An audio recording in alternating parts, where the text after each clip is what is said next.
चांगले खेळत असताना तुम्हाला अनइझीनेस येतो. पण त्याचं रिझन इज 2 दिवस आधी तुम्ही जे काय पाहिजे ते खाल्लेलं, ते जर काय कंट्रोल केलं तर मग परफॉर्मन्स होती. प्रॅक्टिस करायचं होतं त्यावेळेला मी माझ्या सॅटिस्फॅक्शन वरती जायचो.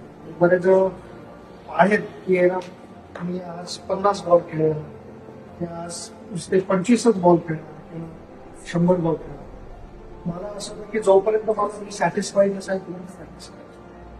कधी कधी मी जास्त पण झाली प्रॅक्टिस, पण इट डझंट मॅटर आहे. शेवटी दुसऱ्या दिवशी जर काय मॅचच्या आधी मी चांगल्या फ्रेम ऑफ माइंड मध्ये, दॅट इज वॉट मॅटर. मला वाटतं की खेळायच्या आधी पहिली गोष्ट इम्पॉर्टंट असते तुमचा माइंडसेट.